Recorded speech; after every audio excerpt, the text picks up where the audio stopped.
This is my brutally honest review of The Sims 4 Snowy Escape. This is a part of a series where I review every pack for The Sims 4, including all of the older ones. EA describes Snowy Escape as a pack about chasing your thrills. Test your Sims' skill and endurance with activities on the mountainside. Find your zen and let your Sims' worries float away in the natural hot springs. Define your lifestyle, unlock new personality and relationship effects. So taking a look at Create a Sim mode, the pack comes with literally loads of hairstyles for female Sims. There's actually so much. The cast here is split into snowy gear and winter clothing, as well as just some more random casual outfits. The style is obviously based on Japan, and I think there's a lot of stuff here which is really nice, and it suits the theme of the pack very well, and it implements well in terms of the gameplay. There's also some good stuff for kids, which is a rarity in most packs, and it's also one of the rare few packs to come with a lot of accessories. Male Sims get almost equality with CAS outfits, which is good, although there are only 3 hairstyles, which is absolutely crazy, especially compared to how many female Sims got. They could have implemented so many Japanese style men's haircuts for the pack, which would have been great. I'm honestly convinced the Sims team hate men. I don't know if they're anti-patriarchy, feminist or something, but they love to yap on about celebrating diversity and inclusivity, but they exclude 50% of the human race, which is a little hypocritical in my opinion. In general though, I think the cast in this pack is really nice and it's relatively balanced. I also think it's really great if you own seasons for some more winter wear as well. It gets an 8 out of 10. In terms of build mode, so I genuinely have absolutely no faults. So we've got loads of architectural stuff, which is all really nice. Lots of windows and doors. The pack comes with loads of furniture and decorations. The stuff here I would say is really great for creating clean modern homes. It's definitely a very modern Japanese style, and there's stuff for basically almost every single room. Usually I find expansion packs give you a little bit of a theme, but they don't give you like the whole thing to create a whole build. But I genuinely think you can create a whole build with all of the stuff in this pack. Obviously, because it's very heavily traditional Japanese inspired, you may find it difficult to use it in other builds in other worlds, but I personally really love the build style of this pack, and I think if you're a builder, you'll really enjoy doing something a little bit different. As I said, I've got no faults here. It gets a 10 out of 10 for build mode. So taking a look at the world, it's very big, and there are 3 main areas and also a secret area. The bottom area is just a residential area, although there are mostly vacation rental lots here, so it's definitely intended to act more as a vacation world. Also, I just want to say every single lot in this world looks really nice, and it's because EA didn't build them, they got Simmers to build them. The middle area is like a town square, which is where all the sightseeing spots are. I'll talk a bit more about sightseeing in the main gameplay section, but it mostly just consists of walking around without actually that much gameplay. The top area is constantly snowy, even if you don't own seasons, and this is where you do the skiing and the snowboarding and the rock climbing. Just like with every single Sims 4 world, the Snowy Escape world of Mount Komorebi is very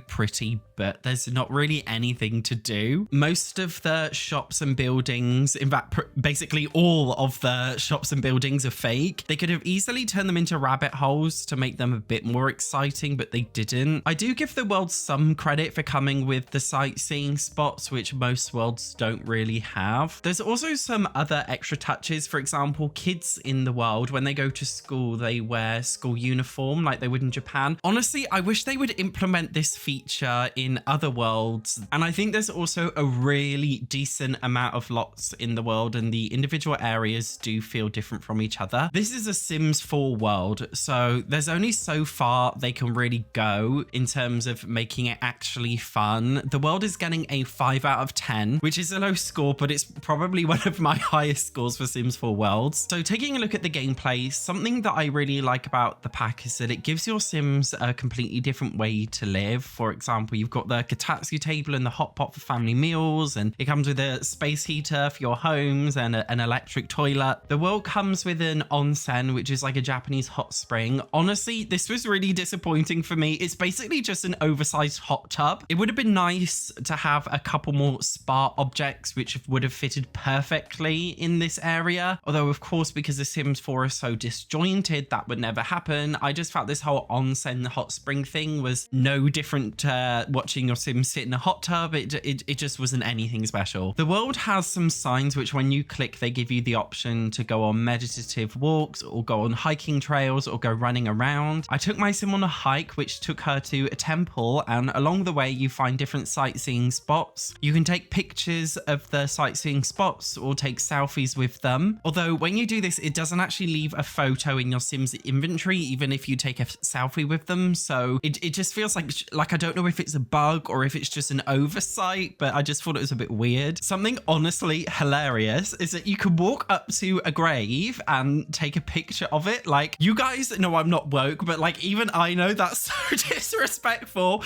although I find it kind of funny that they've implemented it. And what I honestly think they should have done is made it so like locals will tell you off, or it will reduce your reputation if you have Get Famous or something, because obviously it's a rude thing to do, but it's a common thing that tourists would do. So I kind of wish they added negative consequences for it. There's also a bamboo grove where your Sims can walk around. Not that you can actually see the bamboo trees because they clip out of existence as you walk through. Whether you take your Sims on a hike or a meditative walk, it's basically the same thing, which is just watching your Sims walk around, which is a base game feature. So, you know, what am I going to do? Walk around and admire the virtual reality? Like, we're not that far in dystopian future yet. I just feel like this isn't really gameplay and it should have come with a lot more to do. Obviously, the snowy side of Snowy Escape is the main gimmick of the pack. There's a huge mountain to ski or snowboard down from. There's 4 different kinds of ski slopes, ranging from easy to very hard. In order to get up the mountain, there's a fake ski lift, which allows you to teleport to the top of the mountain in an instant. There are 4 main difficulty levels, as well as a smaller special slope, which you can sled onto. Honestly, at first, I thought it was a cool thing because skiing and snowboarding goes up to level 10. So I thought there would be a lot to do, but you just watch your Sims ski down, performing the same animation over and over again.